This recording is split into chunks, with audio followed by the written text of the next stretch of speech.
Entry-level construction management salary. You want to know what you can expect when you come into a construction management position?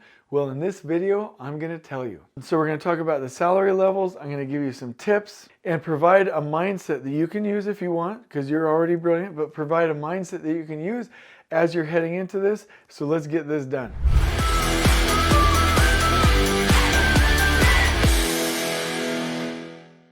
So when you're entering the field of construction, you are entering a world where you can take it all the way. You can go to very, very high positions. You can go all the way to vice president, president. You can be the COO, director of operations. There's so much room for growth if you grind and add value.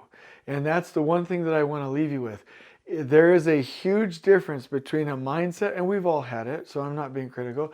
The mindset of, I want, I'm owed, versus this is the value I'm going to give. I provide value.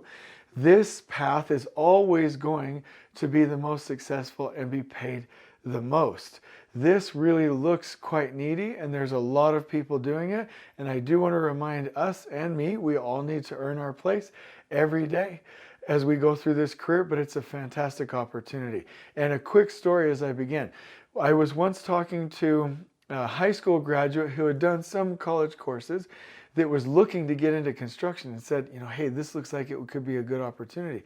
I really think this could work for me.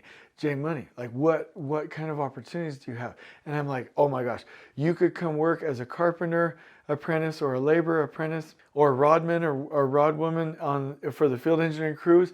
Probably 3 to 6 months, you would be taken on as a field engineer, work your way up through the ranks, then assistant superintendent, or the PM route, and you'll start to make some really good money. And this individual said to me, and God bless him, it's not a big deal, but I do think it's a little bit misguided, said, I've gone into the honors classes in high school, I've done some college courses, I don't want to work, I think I'm above those positions, I'll go look for something in engineering. And I've already said before, I love engineers, I love architects.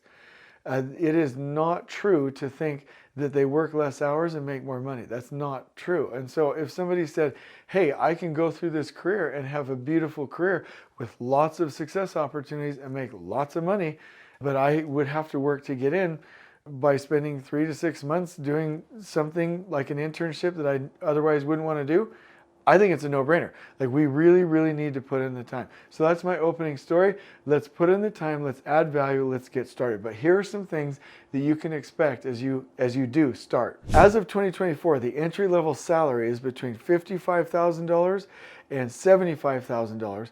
When I think it was about 8 years ago, I'll just give you, well, I won't tell you the company, but like large companies, and you can look up my resume, where I was, but they were hiring field engineers at $68,000, $72,000, $75,000, $78,000, sometimes $81,000, $82,000. You can expect that. If you're on the residential or civil side, you're probably looking at more of the $55,000, $60,000. If you're looking at industrial, commercial, mining, you can probably expect the $65,000, $75,000, close to the $80,000 entry level salaries. But here are some things that I want you to look at.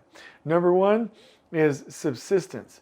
So there are massive swings in how expensive it is to live in a certain geographical area throughout the United States and throughout the world. So it's a much different thing to live in Texas, and I'm not commenting either way on which place is better to live, but it's a much different thing to live in Texas or Arizona or the Midwest somewhere than it is to live in California or New York or Florida, right? So your base salary needs to be taken into consideration, and you need to understand that separate bucket, any subsistence that you might need to live in that geographical region in the world, wherever you are, and specifically in North America. So that is a consideration, and that is to directly pay for your living costs, so please don't confuse that for your base salary. So if you have somebody in California offering you $75,000 plus an additional subsistence package, somebody in Arizona offering you $75,000 plus whatever, but the subsistence don't match, look at the base salary and compare that and make sure that you're getting the best opportunity. The second thing that I want to talk to you about is remember the overall package. This is huge, huge, huge advice.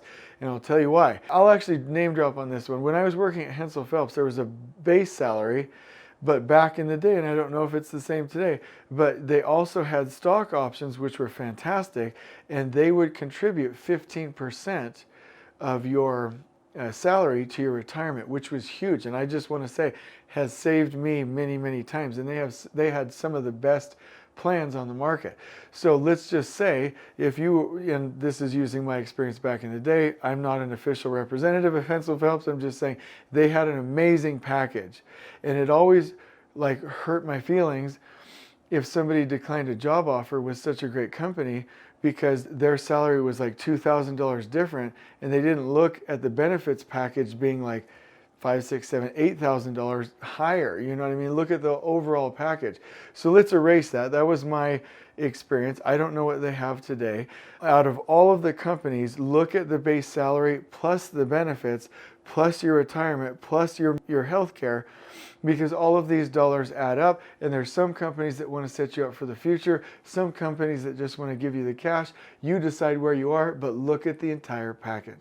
The third one, this one's going to blow you away. Like, I hope that you love this one and actually the whole thing well enough to where you want to like and subscribe to the video, because this is some good stuff. You will get promotions and get raises mostly based on your training that you receive and the skills that you acquire, not from some predetermined path or tenure or timeline. So if you're like, hey, let me give you another example. Let's say this company was $2,000 less on your entry level offer, maybe considering the bonus as well, the sign-on bonus, but they provide lots of training. That puts them here, in my opinion, right? Versus the company that maybe offers $2,000 or $3,000 more, but doesn't have training. I'm looking at the long term. Where can I go? You should always give preference to the companies that have great training programs as you go into this workforce. The other things that you should really consider is when you're looking at it is consider the location you're in, the education requirements, and also the education that you're going to get there. The experience requirements that you need, that might play a part in which one you choose. The company size and type, their style. Do they act like a family or not act like a family? Do they have a good work culture? Do you need any certifications or specific training to qualify for the position?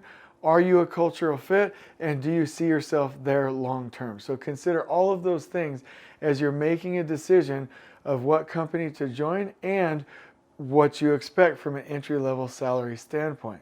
Just remember that the key to all of this is to add value and to work hard, and the promotions will come. Everything will work out.